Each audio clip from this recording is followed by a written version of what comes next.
Hello, everyone. This week's guest really needs no introduction.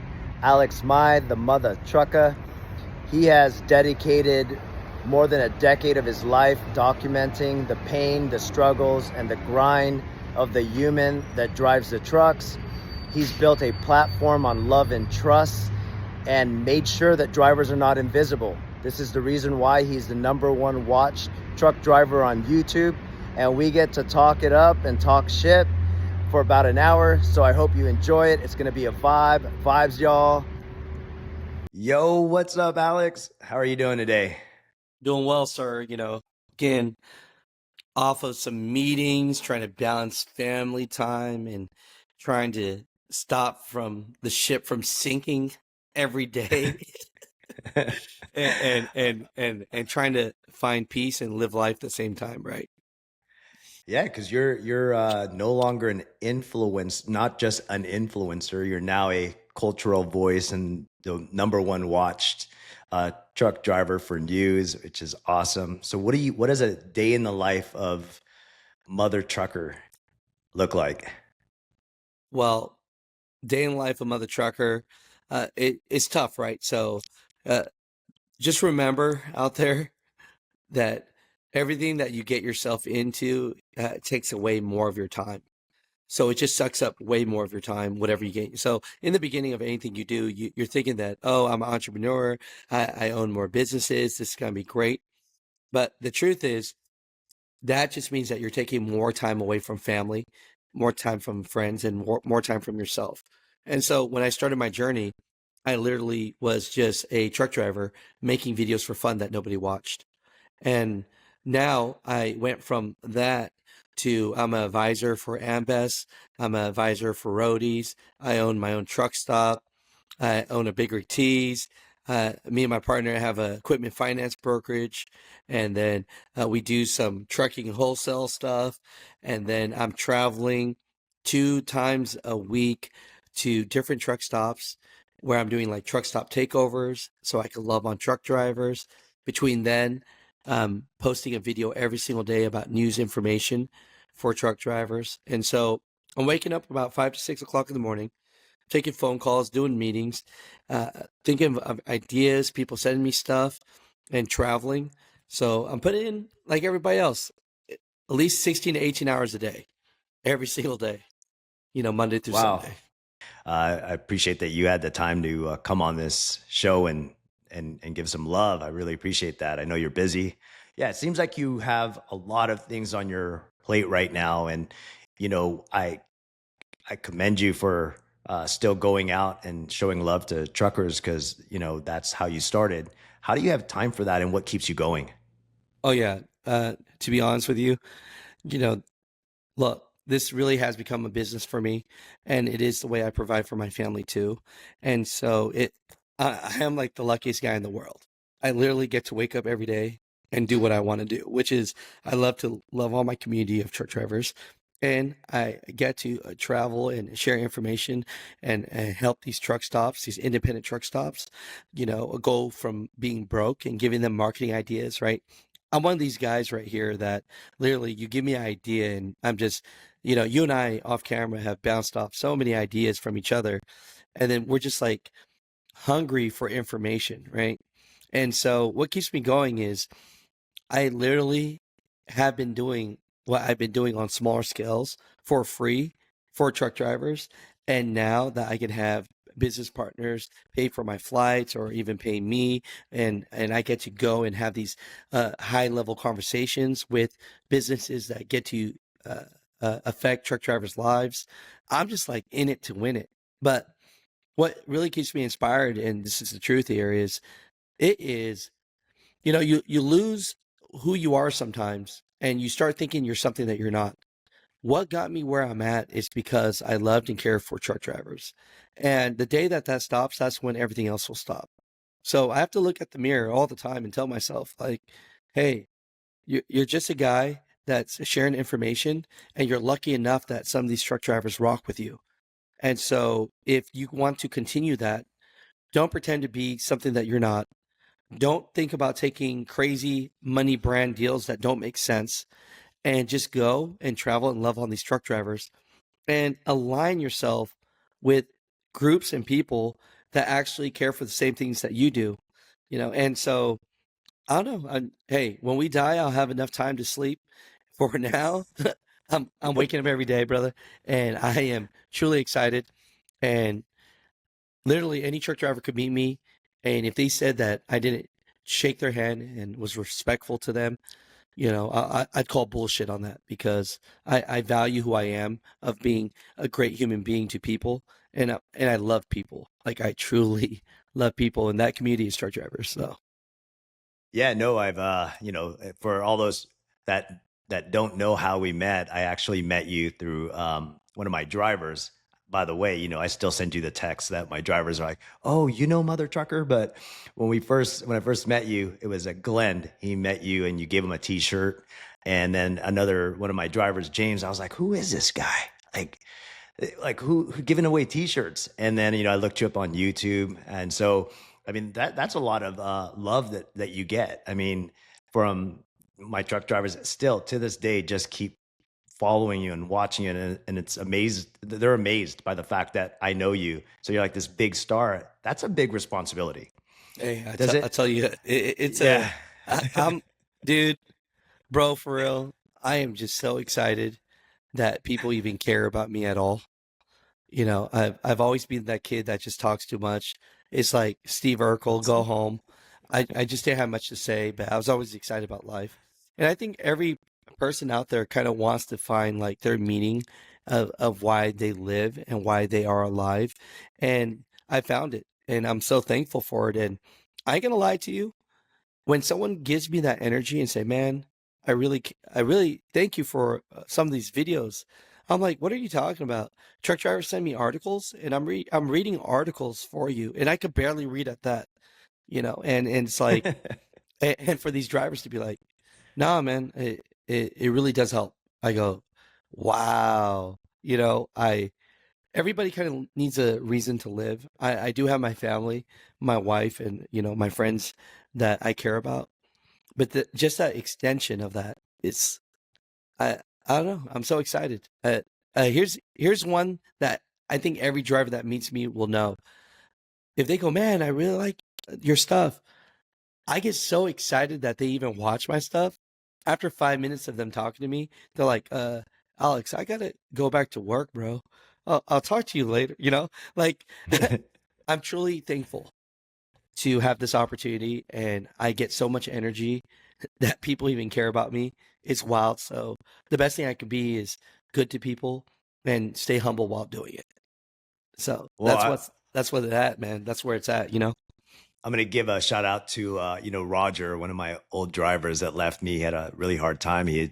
And he didn't do us dirty, but he wasn't on top of his game. He was going through a lot, and I think he saw one of your news videos when we were out at the port, and he texted me, "Hey, is that you with the Mother Trucker?" And I sent you that text, and then that gave him the um, I guess like the idea to just text me and say sorry for being such a bad driver. And that was so cool because and today he's doing a lot better. And I shared that text with you. That's awesome because trucking is hard, right? Like, so I can't imagine what you have to go through and listen to all of the frustrations and the anger and the things that are happening. I mean, like, do you ever feel that on your shoulder hearing? I'm sure it's not all happy stuff that you hear at the Oh truck yeah. stops. Hey, I'll be honest, right now, and we know we've been going through this for the last 2 to 3 years.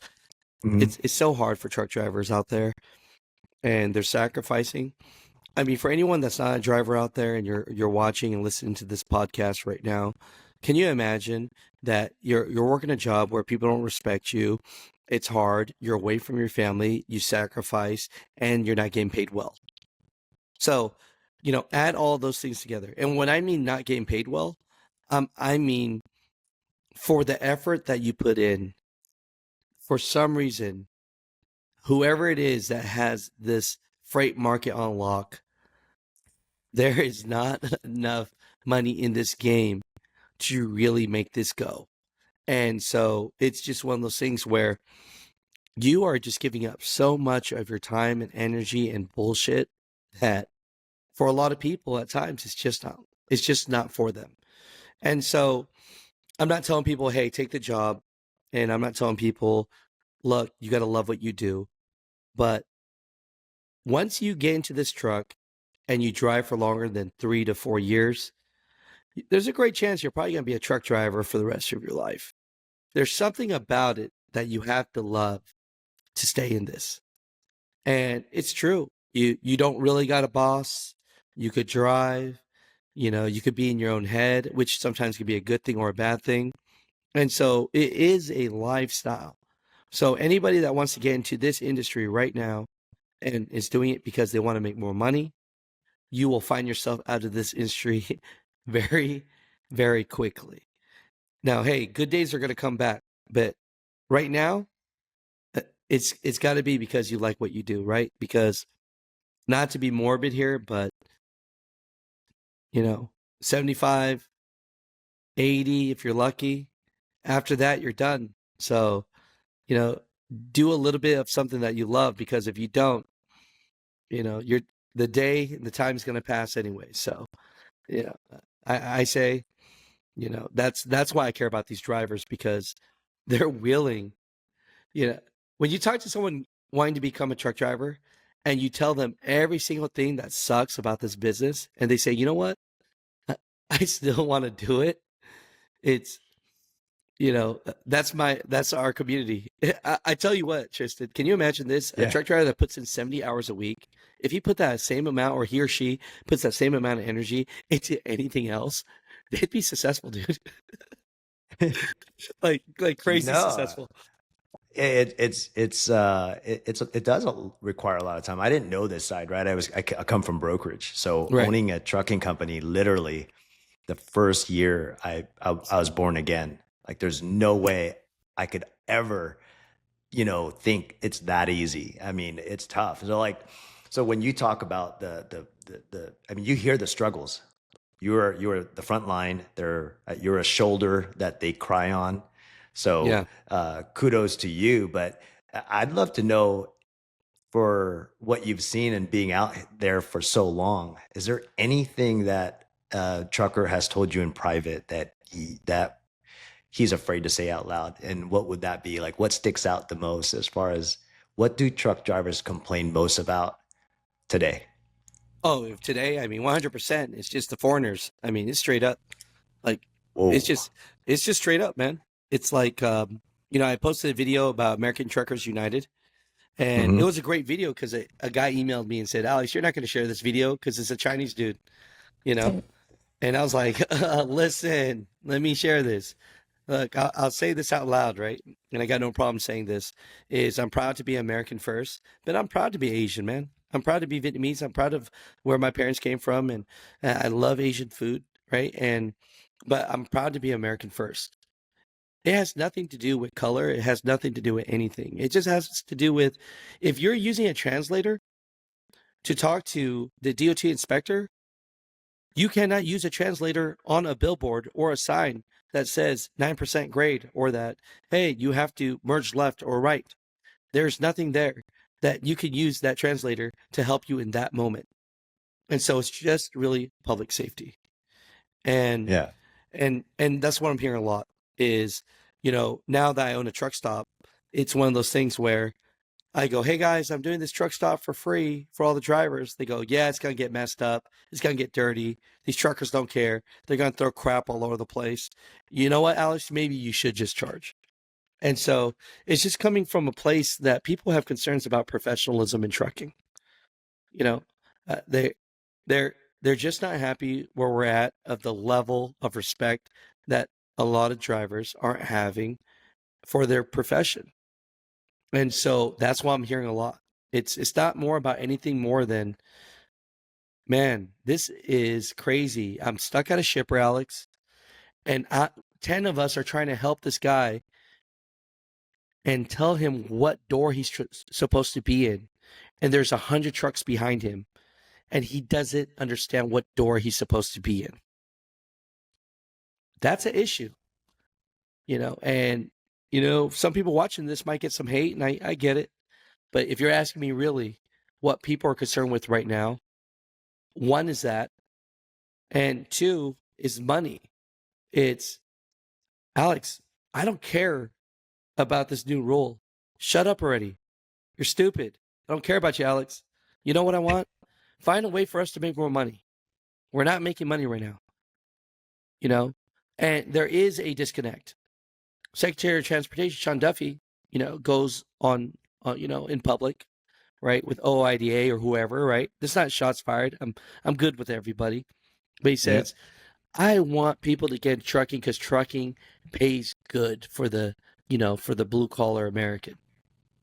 Trucking ain't paying great right now, Sean Duffy. I need you to know that, man. He doesn't know what detention time is. He doesn't know that right now there's a lot of things against drivers.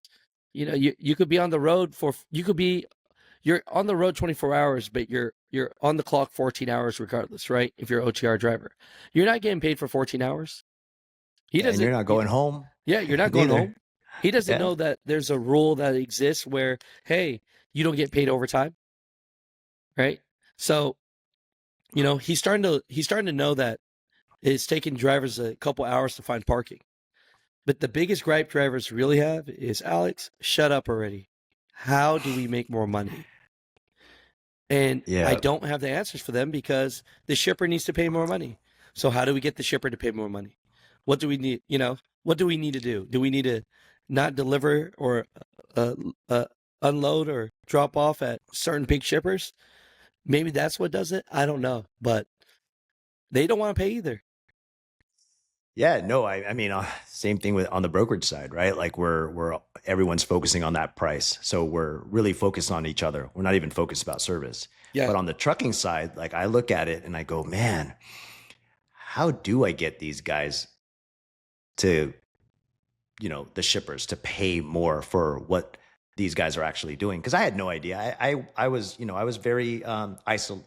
Basically, I was away from what I'm seeing as an owner of a trucking company.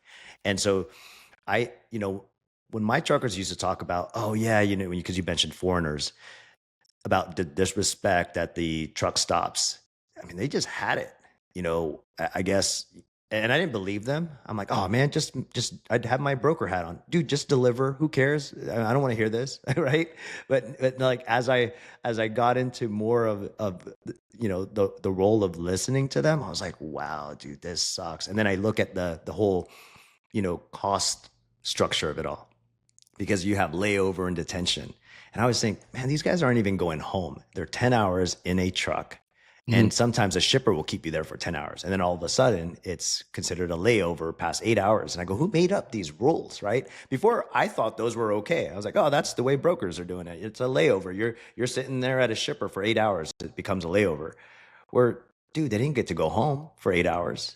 Right. Like, why is it a layover? Why is it now all of a sudden $150 or $200? A layover is when you can't deliver today and you've got to deliver tomorrow, but you at least get to go to like a truck stop. A layover is not stuck at a shipper for 8 hours. And so I get why these guys are complaining. And that's a lot for you to see and to carry on your shoulders. Like, have you ever regretted staying like silent about these issues, or you've always just been, I get a lot of emails all day where drivers hate me for the things I'm saying, Wow. And let me make sure people understand this comment when I say it's not the foreigners only that are destroying truck stop parking. It's the lack of professionalism and a lot of truck drivers that's ruining that for trucking. Now, as far as the foreigners go, it's the lack of English proficiency that's dangerous. How about culture? You think culture might have anything to do with it? They don't understand American culture? Man, I'll tell you this. If I live in a different country and someone's giving me a non-domicile CDL, and mind you, non-domicile doesn't really mean that you're a foreigner. Non-domicile just means that you didn't get your CDL at a state that you're from. So just remember, there are people that have non-domicile that got they're from Florida, but then got their CDL in Arizona. So that's also non-domiciled. I mean, comment or not comment down, but it's what your podcast, but Yeah. check on that. So when you're Mm. here non-domiciled, no, it doesn't mean that you're a foreigner. It just means you didn't get your CDL from your state. Now, a lot of the non-domiciled CDLs are foreigners, right? But man, you and I are both Asian. We know this. If you're from a different country and you can come over here, make some money, take that money home to your family, you're good. Yeah. So the biggest problem is you're willing to cut corners. The guy or gal, one person has a newer truck. Let's talk about, uh, like your business for a second. You got nice newer trucks for your business. You're competing for the same loads as a guy that has old trucks with duct tape. Should that be fair? And duct tape numbers. Exactly. And should that be allowed? Right? No. So that's the problem, right? If you're a company, I'm not hating on anybody here, but if you're a company that is paying your drivers and you're paying full health benefits, and this other company is just doesn't care about you, doesn't pay any benefits, makes you pay all your taxes, well, guess what? You could probably do it for a little bit less if all you're doing is duct taping your stuff together. So that's the problem. I blame the FMCSA on that a lot. Is they don't want to write up paperwork, so then they let go trash trucks and almost rather inspect cleaner trucks so they don't have to get dirty. I'm calling out, inspection weigh stations on that. Like, if they did their job that they're supposed to do, they should be pulling over all these unsafe trucks. And when I say unsafe, I really mean just unsafe, and get these trucks off the road. Why? Because remember, that's the same driver or trucking company that is going after the same load as you are and will do it for less because they got less money in it. And they're doing it illegally anyways, right? Yep. I mean, Dude, it's wild. Yeah. It's insane. I'm glad that you brought that up because in California, right, they have all these regulations and Mhm. and they want clean environment, but they have a lot of crappy trucks out on the road, and it's, to me, it almost is unfair for me to compete with these carriers. And I always compare it to the taco shop corner. You've been into California lately, right? Yeah. It's like trash land. And so you're going to care about me having the best trucks for carb compliance. But you're going to let a guy that doesn't have running water and don't have any food safety and selling tacos around the corner while you're making everyone compliant. And that's why I'm like, how are you going to stop the trucks? If you can't even stop the taco guy at the corner, it's not being racist. It's like, I have to compete with that guy. Or if I owned a Right. taco shop that had running water, I had a building, I had employees, and I paid my taxes and I did all that, like, that's not racist. That's just, it's insane, man. Like, I feel like that's how bad trucking has gone. And I'm sure you see it and you hear it all day. And you have to have, like, for you have content and you have a conscience, right?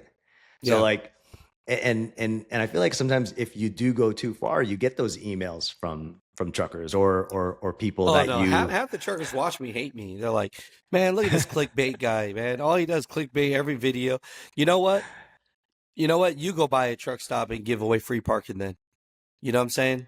Like, I don't care. I don't care what anyone's doing. What are you doing for the trucking industry? Because, and I'm not talking about you, Tristan. I'm talking about just in general. Like, I'm doing my small part that I can. I'm not pretending to be the guru, and I'm not trying to be the guy that people watch. But I will say that if I feel a certain type of way, right is right, wrong is wrong, right? I mean, if it's an administration that, just say somebody doesn't lean on, but that administration, all right, let's talk about it. Okay, just say the Biden administration wanted to make it so that all shippers had to pay for detention and make sure that truck drivers were getting everything that they should while working in their truck. I have no problem making a video and saying, thank you to X, Y, and Z. This is exactly what the trucking industry needs. I'm faithful to the truck drivers. I'm calling bullshit if it's bullshit. You know, it's like we say in California, right? You know, you call a spade, right? You just I think that's why people do listen. And half the comments, if you see, they don't like what I'm saying all the time. You know, I'm not everybody's fan favorite, but the thing that I can promise is I do care about the trucking industry. I could have sold out so many times, y'all. You don't even know, but I don't, so that I can have the show, so I can just share it and express the feelings that drivers have. And if you respect that, that's cool. If you don't, that's cool. But one thing I will say is, when a driver meets me in person, my hierarchy is the truck drivers first, and then everything else is second. Because even in my life, the truck drivers pay my bills. I make social media videos. The truth is out. I actually get paid from YouTube. I'm sorry, guys, but that's how I make a living. Okay. And so I'm thankful for these drivers that do watch the show. And so when I see a driver that likes me or doesn't like me, I've had drivers, Tristan, come up to me and say, Alex, I hate your show. And then we talk for like 10 minutes, and they go, man, and then I go, you want to be on my show to express the things you're talking about? And then they go, yeah, I want to be on your show and talk this crap. And I let them on my show, and next thing you know, they're texting me and they go, I was wrong about you, Alex. You know, like, no one pays me to say anything. Do I sometimes partner up with groups, and they pay my way so that I can actually afford to go and interview, you know, because this stuff gets expensive. So, you know, on this rant that I'm having, it's really these truck drivers, man. They're the salt of the earth. They're amazing people. I wouldn't have what I have without them. You know, if they weren't in my life. And so, I'm here to do my little part that I can. And I appreciate anyone that actually says any nice thing about me, you know, because you read the comments and you're like, oh my God, these people hate me so much. And you meet one guy in person that goes, you know what, you're not so bad, Alex. I go, I go, thank you. No, man. I mean, you know, I- I'm lucky that I get to see a lot of the stuff behind the scenes. Yeah. And you talk about like misconception um, about you and making money off of YouTube, Mhm. right? But Yeah. all of these things, they don't. What someone that doesn't have a, uh, I would say, they don't understand what it's like to be an entrepreneur, right? What you've done is you went through an entrepreneurial path. There's a lot of things behind the scene, like you being paid on YouTube is the reason why you get to have this platform, is the reason Right. why you get to have a truck stop. It's the reason why you get to partner up with certain brands or trucking, whatever they are, they that you could influence some sort of outcome that's going to be better for the trucking community. And everyone likes to talk the talk, but you actually have put in a lot of time behind the scenes. Do you ever go to bed at night pissed off that you've actually contribute a lot more, and there's that human that behind the keyboard talking smack on the comments? Oh, I love it now. I used to cry. Hey, for all you guys watching that troll me, right? I Oh, you used get to trolled? 100%. What you talking about? Some days I would just cry in the corner and just hate my life. I mean, you know when they say something that's just so real, like they Yeah. just like, look at this fat, ugly Asian guy. You know what I mean? And Oh, I'm just like, dang, wait a minute, I'm fat, I'm Asian. Wait a minute, am I ugly too? And I just cry in the corner, dude. Like, damn. But then that doesn't hurt me. What hurts me is when they're just like, if you weren't this person, or you didn't have this viewership, you know, you wouldn't have any friends, and your wife would probably leave you. And for a quick second, you're almost like, is that, I wonder, is that true? Like, you know what I mean? Like, do people only like me because of this? It's not because of this or that. So, what's done for me is I am the right guy. I am 100% the right guy. Why? Because I have morals, I have ethics. But two, or the big one, I'm not the guy that people wanted to get information from. I'm sure half the people that will ever watch this will say, man, I hate that guy. He's annoying. I see him everywhere. But I am the guy that doesn't stop. And Yeah. because I keep on coming back. I had an email yesterday that said, I've been watching you for 7 years now. I finally subscribed. And I was like, thanks, bro. I appreciate you. And then I emailed him back and I go, thanks, man. It means a lot. And he goes, yeah, I just thought you were this fake guy just for the last 7 years. And you just continually come back. Here's a cool one. Troy Lakes, where there was an article that came out about him. They have like a shop that they do, truck repairs and stuff like that. They even race trucks. And truck drivers were going broke and were asking him to delete their trucks, and he started doing it. And he deleted their trucks. And of course, one person hears, next person hears. Next thing you know, SWAT team, everything, ninjas jump out. I mean, everything. They raid them, and he went to prison. And I had his son on the interview. And it sucks that you're going to prison for something when the new director and lead of the EPA is saying that they want to like almost denounce all the emission regulations. So it's kind of like someone that is in jail now for like smoking weed or something. It's like, are you know what I mean? Like the rules have changed. So That hits hard. yeah, so that was 'Cause I almost crazy. went out of business because of just death. Like Yeah. in California, That's I why he bought did my it. my first three trucks, man. Like right before I'll never buy trucks again, right? Because I'd rather just get them leased and jump onto another truck because of what I learned the first 2 years. I mean, they were always at the shop waiting for these stupid sensors. It was sensors, NOx, this. And I'm like, EGR. dude, I need to make money. I need to keep these things rolling, right? Right.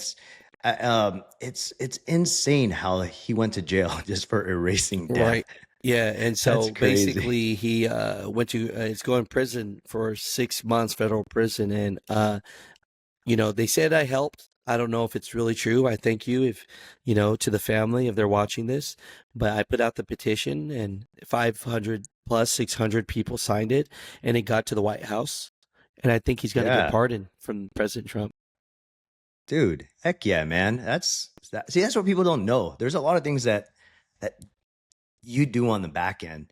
And and to call you a sellout or some of the comments. No, dude, nothing um, hurts my feelings, brother. Now, I mean, look, I used to cry in the corner because I wasn't strong enough, and I thank all the people, for even doing that because it's made me who I am, and I'm just the right guy because if you need a face to just to pick at, to throw darts at, to be the one that says I hate this guy, you know what? As long as someone's getting value out of the things I'm talking about, and on the back end, I can help people. It's kind of like I put out a video I ran last year where this tow truck company towed this guy, and those tow truck companies, and then next thing you know, he owed almost $90,000, and he was going to go broke, and he cried on a video, and people shared me this video, and then I asked him to be on my show, and then the tow truck company got so much bad press, they gave him his truck and did not charge him. And all they Heck asked is yeah. that I put down the video, and I didn't say I would or not, but after they did that, yeah, he didn't have to pay anything. Did the guy And subscribe to you? but how cool is that when you're going so broke because your truck got towed only 10 miles, 20 miles, you pay like $90,000 in bills. And I shared this video that makes the tow truck company look bad on this. Like, really? And people called the company and they released his truck, and the guy was able to provide for his family. I think the biggest one I've done and is basically, a video that everybody's seen with that self-driving trucking video. And that video went viral. And I'm not saying I was a part of the reason. We don't have to say names, but a part of Yeah. the reason why this public company tanked. But they were going hard to complete self-driving trucks 3 years ago, and we released this video, and others did as well, And I think it had a counterpart to play with why self-driving trucks isn't in the game. It's in the game now, but not in the game the way they were really pushing it. And Hmm. so I don't care about the credit, you know. Oh, here's a cool one. The American Truckers United guys. I interviewed a ex-DOT officer, and he told me that there was a 2016 memorandum that they couldn't put truck drivers that didn't have English proficiency out of service.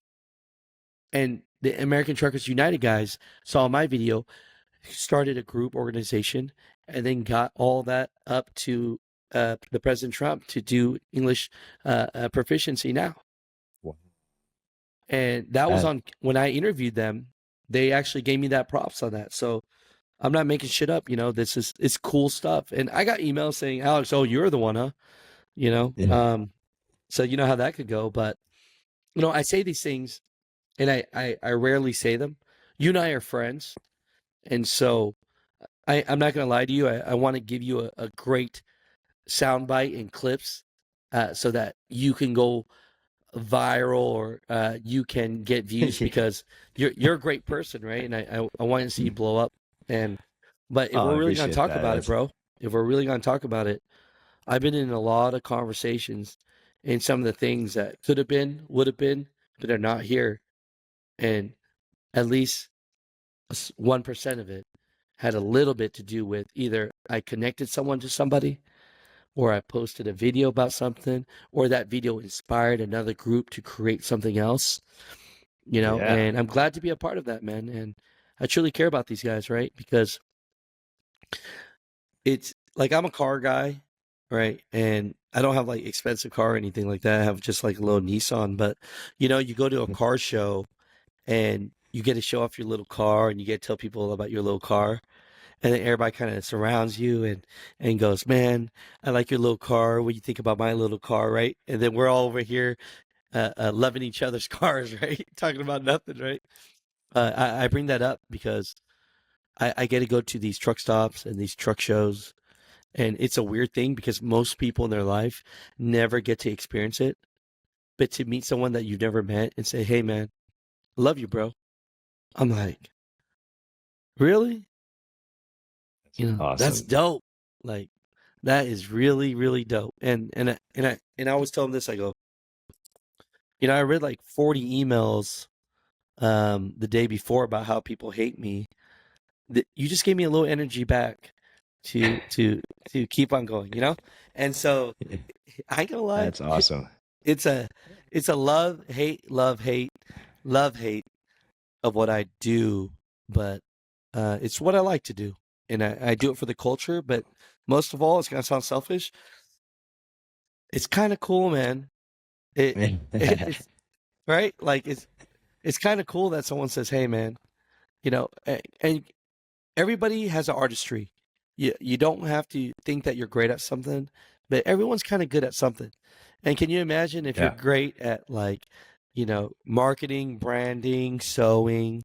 I mean, I don't care if it's yo-yoing, but someone comes up to you and what your craft is and says, "I like what you do. This is awesome," and it gives me the energy. So I'm a selfish No. person, dude. I do it for myself. Well, we'll I go to figured the it out. we'll get to mental health if that's even an issue. But I wanted to ask you something because it seems like you've Sure. seen a lot of it, right? Like Sure, sure. you've seen it all on the back end. And where do you see trucking like sell out the most right now? Like where are most of the bigger companies going to sell out? You know, when you say sell out, can you give me an example of that so I make sure I go down the right road? Like autonomous, for example, right? Like, hey, forget, that's a big one. Um, let's go Oh, autonomous and let's get rid of all the truck drivers. But I mean, what is it that you see most in the future that the trucking industry is going to sell out? right. I mean, the biggest Because you one that's see going to everything. come, right, right. The biggest one that's going to come, and I know behind the scenes of a lot of stuff, is the EV chargers. Okay. They're looking at going big across America. And so I'm not saying that that's going to turn into autonomous, but there are a lot of these EV semi trucks that do have autonomous features. Now, what all the bigs are telling me, and you could respect it or you could not believe them, they believe that, what's wrong with having a super, cruise control where it keeps our driver from making a mistake. You know what I mean?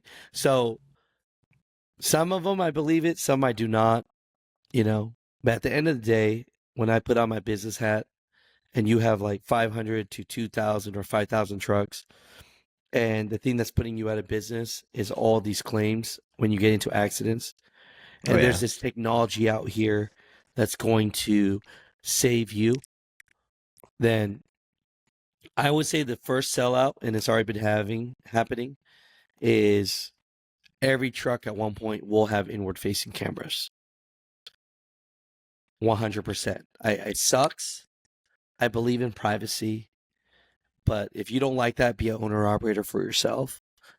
But the first sellout for sure is every company's going to go inward facing. Why? Because the thing that's going to kill you the fastest for you being a good boy or girl is, even if you're a good little boy or girl and you got no accidents, but your insurance company wants to tell you that your premiums have gone up, you are effed. But if they say, but if you have an inward facing camera and there's no gray, white, or black, or your driver was wearing his seatbelt and had two hands on the steering wheel and was doing everything they were supposed to do when that accident happened, that could save you a lot of money. Oh, I could tell you it has. I've had inward cameras since 2019, and my guys were pissed. Hell But yeah. it saved us. It saved us. I mean, cameras literally saved us, and Right. so and it does save a lot of money. But you're right. Like, it's hard to balance privacy, the driver's preference, running a business, and the cost. So that's a tough one because let's go back to that, because I want to unpack that, like selling out on the most, because like there's also what do you hear about this whole broker thing, right? Or to shippers, because I'm sure drivers talk about it all the time. So like, if you had 60 seconds, what would you say to the brokers and the shippers and customers of America from the driver's seat? Right. I mean, for the driver's seat, it's just stop fucking with us truck drivers, straight up, right? Right. Okay, simple enough. But that's from the driver's seat, right? Yeah. But the other problem that is true is, if every truck driver's complaining, saying F a broker, F a broker, F a broker, but then I ask a driver or a small owner or a fleet owner, what is your business model? Oh, all I use is brokers. Then cut the bullshit. You got to stop that. Know your numbers, know what you're willing to do, know what you're not willing to do, get better. I know it's not easy, but get better at building relationships. Don't be greedy when times are great. Do things for your relationships when times are great, and not, that's what happened during COVID, right? I have a lot of friends, I won't say who they are, but Yeah. when it was like during COVID and they were making hand over foot, just truck drivers were killing it. I even had friends where they were like just like renting rider trucks, making $4 or $5 a mile.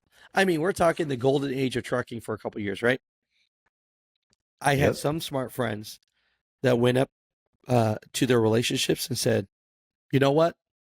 I'm not going to do that to you. I'm just going to charge you $3.50 a mile. I don't want to screw you like that. I know all your drivers right now are just going to the spot market and screwing you, and you can't get a load, and you're having to pay crazy money because the spot market was making crazy money at that point. And I had friends that were smart and said, you know what? Let's just keep this where we had it. And when times get rough, remember me for those times. And right now times are rough, and they're still getting $3.50, $3.75, $3.75 a mile, because that shipper or that relationship remembered what they did for them. That's awesome. So So my gripe is, don't say F a broker, and then I ask you what's your business model, and all you say is all I use is brokers. Then not every broker can be a bad broker if that's your business model. Or if every broker you're using is bad, you shouldn't be in business, because that is like the biggest way to fail in trucking is telling yourself, I'm getting screwed left and right, but then the way I get my loads is through the people that screw me left and right. You know what I mean? So that's Yeah, man. why I have to say it's frustrating, right? I'm sure there's great brokers out there and great shippers out there that are pissed off, like, really? So at the end of the day, I did this great thing for this driver, but now I'm still in the same water pool as every other dang broker the next day when he says F brokers. Yeah. You know? No, the direct relationship with the customer has always been the holy grail. Holy You know, grail, but that's it doesn't always that. happen, right? Yeah, it's tough though. You got to work on it. Like and it's hard if you're a one man show, right? You Right. can't be driving and you can't be calling to build relationships, and so it's really tough. I mean, that you do have to make sure you are teaming up and partnering up with really awesome brokers, and there are some cool ones out there, right? Yeah. Like there's I can imagine. amazing Look, I brokers can out there. imagine, because I have friends all the time. They're like, "Oh no," and let's be real here. If Like you do, Freightopia. there we go. Now, let's be Just real kidding. here. If you do such a great, okay, you as a broker, right, Tristan? Yeah. As soon as there's a great load that comes, do you even put it on the load board, or do you automatically call your first 3 or 4 people, that deserves that load? 100%. You always call the guys that you know. I mean, we hate the load boards. It's sucked for like the last 5 years. Right. I agree. Right. And so, but hey, when you clip that, just remember that disclaimer. When you Yeah. ask me, from the driver's seat, what do they say? Yeah. Watch, your ass is gonna cut that out and be like, Alex said F the brokers. And you know what? There's a lot No, of I'd never do sloppy. that. No, I'm joking with you. There's a lot of crap out there on both sides. But Oh just yeah. the thing that I don't like is that people on the driver's side do make it sound like every single broker is bad. And I'll have to say, I know people that are great. And half the time it's not even because the shipper doesn't want to work with you, is that you don't meet their guidelines. Mm-hmm. Tristan, we talk about it all the time. There are Yep. just some shippers and they have a simple guideline. I need you to have 50 trucks. Well, if you only have 2 trucks, that company will never work with you. Yeah. So That's the flexibility, right? You don't have flexibility. You can't meet their technology requirements. You can't meet Mhm. their, you just can't. You can't meet the capacity. Right. It's tough, and that's why, like, but it is the responsibility of a carrier to work with really great brokers and to build that relationship when you find an awesome broker, and do them like you want to get treated, right? Just exactly the same way. Don't drop on their loads because you see a $5 per mile load, right? Right. Yeah, that's dude. It's the same thing. It's humans first, and that's how it should be approached. But like going back to where we were, just the industry in itself. I'm sure, you know, like where's the future? Where do you see it? Because I'm sure Oh, this a thing lot, a better. lot, a Yeah. lot wants. Yeah, I want to know what you're thinking now. I mean, because it's changed a lot and it's Right. changing quickly. And Right. you I have a mean, truck stop now, and so right. you're like, yeah. I mean, let's I'm in talk the about shithole too, chargers. right? Like I'm in the Yeah, shithole too. yeah. Like if we die, we all die together, right? No, Well, will you have it, chargers yeah. at Well, your here's the instead of thing. like fuel stations? I mean, I don't know, Well, I'll tell right? you this much. I care for the truck driver. So Yeah. the future of the truck driver is they're still in the truck. Fuel does not mean diesel. Fuel just means some type of energy to make that truck move. That's all that fuel means, right? And so I don't care what the fuel is. If everybody has an EV truck in the future, that's great. My thing is, I'm going to fight like hell to keep that truck driver in that truck. And I want that truck driver to make good money. That's the thing, right? And so the future of trucking right now is very scary. when companies that have been in business for 40 years, 50 years, 60 years, that have connections that we can never even have, all their equipment's paid off and they still can't make it? You know, like one of the last companies, we don't have to name names, but we know what I'm talking about here, where they're saying that they've been in business for 40 years and every single month they have at least 4 to 6 lawsuits that they got to pay out 200, they just settle, until we start fixing the problem where the trucking company is the big bank that you're going to get. We got to do something about that. You know what I mean? And so there's a lot of things down on our side. The insurance companies and the way that it's always like 99% our fault is wild. I'm glad that Warner, you don't like making carriers, great. I'm fine with that. But I'm glad that Warner freaking fought that and pretty much won. How crazy is that? A guy that's losing control from the other side of the interstate crashes into you and you're at fault. That is wild to me. So we need that reform that needs to change, bro. Like straight up, because if it doesn't, we're in trouble. Because companies are going BK and shutting down because they're dealing with these lawsuits.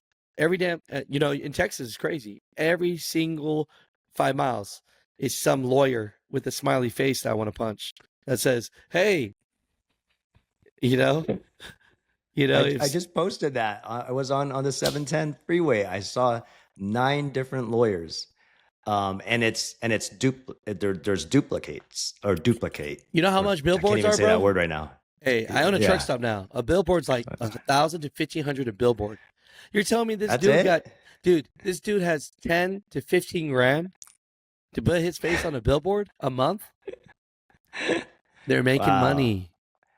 Oh yeah, definitely. And insurance companies are just paying them because they just don't want to deal with it, because they Telling you. settle because it's going to cost more money to fight them. And so I just it's insane. And that's I actually saw a post which is so funny. There was a guy that worked for a big shipper with, I'm not even going to say the name, but Don't drop names, man. yeah, it's shit freight anyways, right?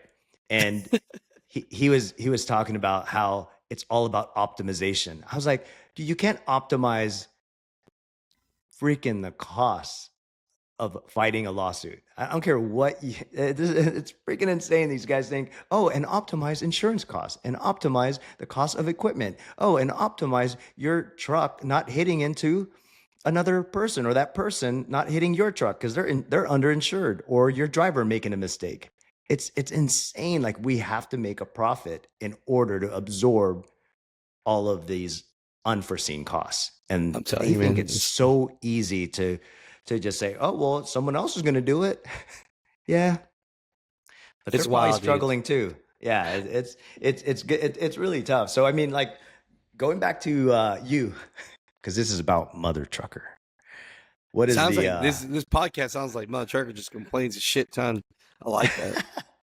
No, I'm going deep. I want to make sure they know who you really are, what you do on the behind the scenes and the contribution that you have. And I think people need to see this side of you. I just want to know, like, what's the North Star? Like, what's your North Star now that you have this truck stop and you have brand deals, and like, what's going to keep you on this trajectory of fighting for drivers to stay in the seat?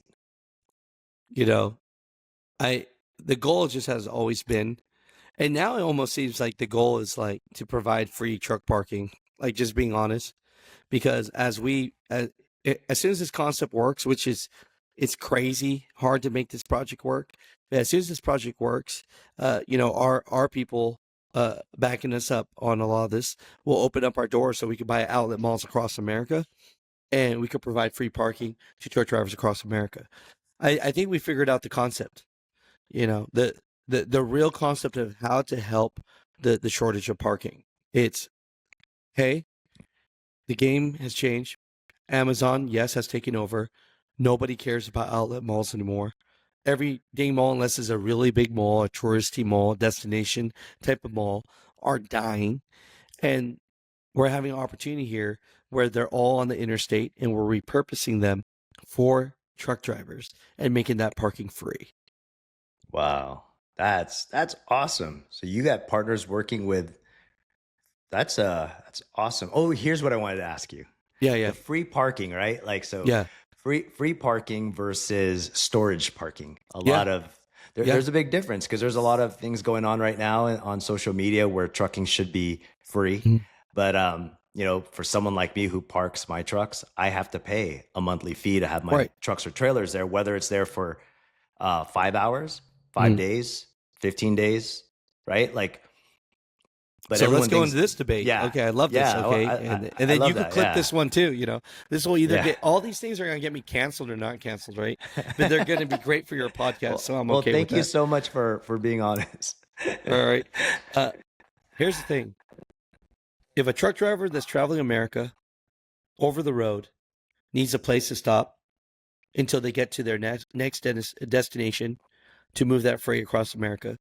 Because I like my little slogan lines too, right? I say that 1% of America moves 100% of America. Ooh, like that one. That's dope, right? And That is dope. and so if you're that Bars. 1% that is moving America and you're stopping in, you're spending your 34, you're waiting for your load, things happen, you might be there for 4 or 5 days, even 6 days, that's fine. If you're at a truck stop hanging out for 7, 8 days every single freaking week, you're not making money and you're probably not going to be doing that. But if you are a truck driver that's moving America and you're fueling up and you're spending time at a truck stop, yeah, that 100% should be free for you.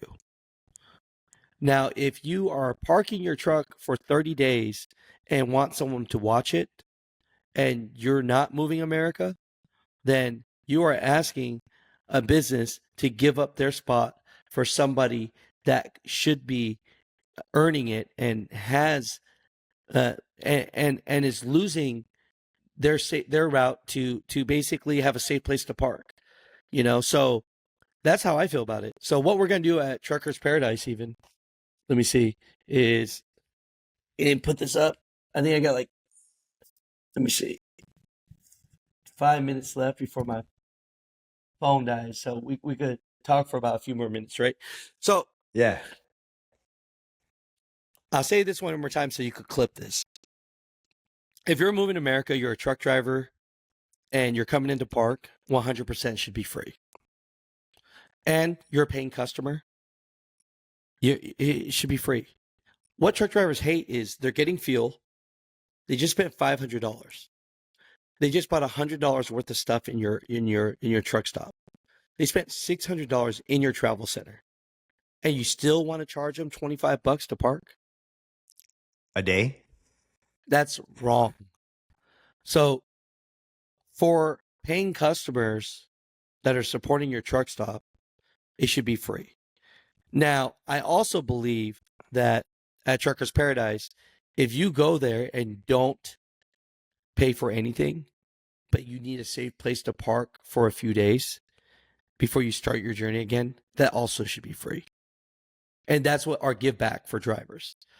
But if you are a local and you just want to park your truck and trailer and go to Hawaii for 30 days, and you want my employee to watch your trailer and truck to make sure it doesn't get hit and to have security on it and liability on it, yeah, you're paying for storage. Okay. That's awesome. So I think almost we're breaking this down and we're learning together. If you're in your Yeah. truck, it should be free. If you ain't in your truck, it's not going to be free. Right? Well, but seeing how nice your Truckers Paradise is, I'm sure they're going to want to stay there for that's going to be home base for a lot of guys. And dude, if they're customers and they're spending money, we just don't want to be the guys that are nitpicking people. I would cry and hate myself if they go, Alex, I spent $1,000 in your location and I still have to pay $25 a day to park. That would piss me off. If you're a customer or you're a driver just looking for a place to park for a few days, come on. Really? Right? So why are we doing that? So I do care for the safety of drivers, and we want to give them that option to park. But I'm going to fight that all day Yeah. now. I've never even really talked about it. If you store in the truck, you want to bring your truck to my personal home right now and me watch it for 30 days? You either be my family member, a best friend, or you're paying me to watch it, This, to store yeah. it. No, that's totally fair. But I mean, I'm gonna go back to like, I mean, not since we could wrap this up because I know your phone's Sure. gonna die. But Yeah. you know, you were talking about that's gonna piss you off. So it tells me a lot about your character and what you want to do for the community and what you've been doing. And like you said, you keep coming back and coming back, or people are saying you're coming back, and we like you. Like, what do you want your legacy to look like at the end of all this? What was Mother Trucker all about, from the guy that used to make Chinese food, or at least that's what I thought? Yeah. No, great question. If we're getting deep and real, even from a personal Absolutely. standpoint, I actually never even take the time to think about what I want. You know what I mean? Wow. So I don't know. I never asked myself that question. It seems like you've done a lot for others. You never really think about that? You don't think about what you No. want? I bought my parents a house, bought my wife the house she wanted and stuff like that. That's legacy. Tell Jen I said hi. Yeah, well, no, I don't think about that. My purpose has been for others. I found a community that kind of likes me back. And I actually never thought about, like, for myself, what Mother Trucker or Alex Mai wants for himself. And you know what? I think that's what keeps me going, is because I'm having so much fun doing this. I really am. I've been doing this so long for free that it don't matter. It's not about the money. We all like making money, and that's great. But I don't sit down long enough to say, how does Alex get rich doing this? I always just think, like, are you serious right now? I have an opportunity to buy this truck stop and give truck drivers 100. You know, when I got on with them, they said, Alex, what would it take? And I said, if we keep the truck parking free, then I'll jump on. Wow. I'll take less money, but we have to keep, I'll take less profit. I'll take less ownership, but we have to keep this free. And so at the end, yeah, I'm doing exactly what I'm supposed to be doing. Can you put Truckers Paradise and then put Mother Trucker right below? Is that something that you didn't even ask for that? No, it's Dude, you could buy a Porsche instead of that Nissan if you did that. I'm telling you, man.